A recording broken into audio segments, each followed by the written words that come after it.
If there is one thing that I have learned about manifesting, you have to be a little delulu. I think the issue is a lot of times we lose our imagination, we lose our whimsy a little bit. We need to be a little bit delusional in order to manifest the things that we see as like these crazy things that could never happen to us, right?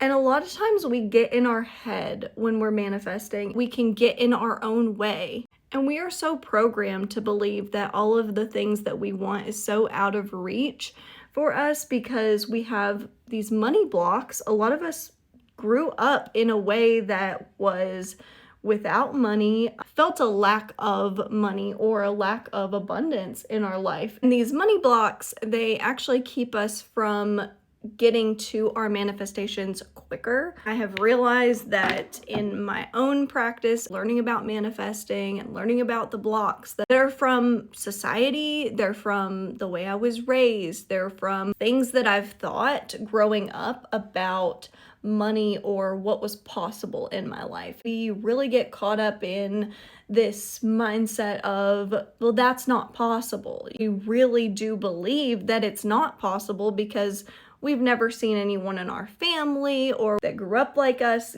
get to that point, or anyone we know get to that point. And even if we have, we don't think it's possible for us. A lot of times we just get stuck in that mindset of, this isn't possible for me. There's no way that I could have a 6-figure business. There's no way that I could travel the world. There's no way that I could, we just get this idea in our heads that it's not possible. And so you have to lose that and gain a little bit of whimsy, a little bit of imagination. And that's where getting in touch with your inner child is super important, and learning how to play again, learning how to get in touch with your whimsy again. Enjoy the process of manifesting. That's where all of that will accumulate and come to fruition. I've kind of been on a manifesting journey for many years. I feel like the one thing that has really helped me through it all is just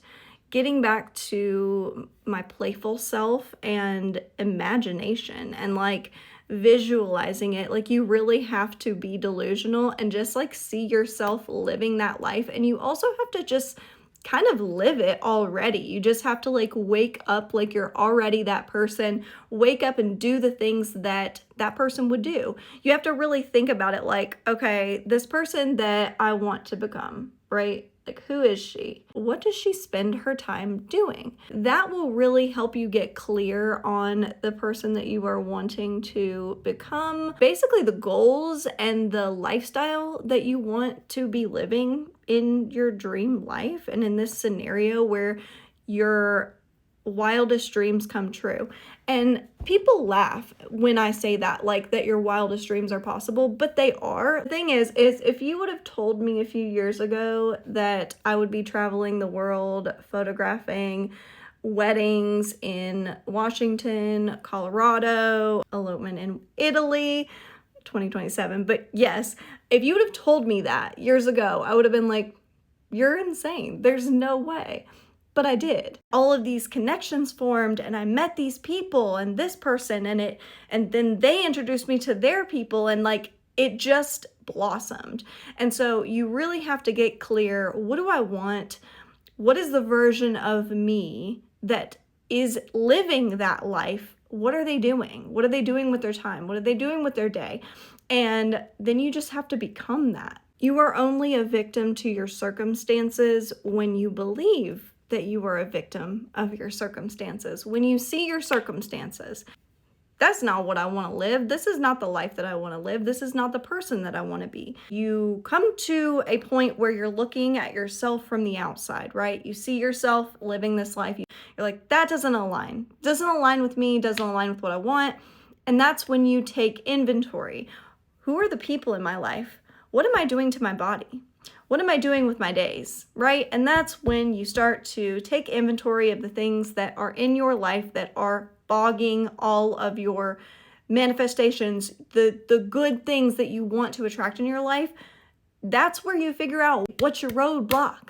Getting to the roadblock will help you understand what you need to cut out, what you need to surpass to get to that point where you are living in a point of receiving. It's really amazing the things that can happen when you really start being aware of how you are spending your time and like what you're spending your time on, what you're doing with your day, and how you are living your life, because that's where you realize where your roadblocks are. That's where you realize where these things that are happening in your life, whether it's, a health issue or money issues or whatever it is, you realize what is blocking you from those things changing. And I wanted to talk about this because recently I had realized that I was dealing with a lot of joint pain, a lot of popping, a lot of joint inflammation, and I was getting a lot of health anxiety over it. I've always had very bad health anxiety. I was like, I need to go to the doctor, I need to get a diagnosis.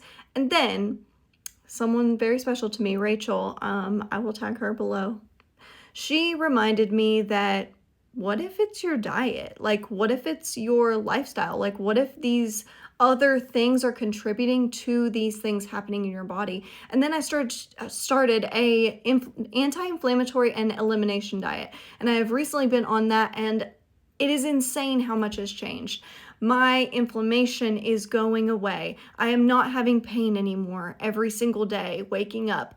It's insane. So take inventory of your life and what's going on, because it could be that.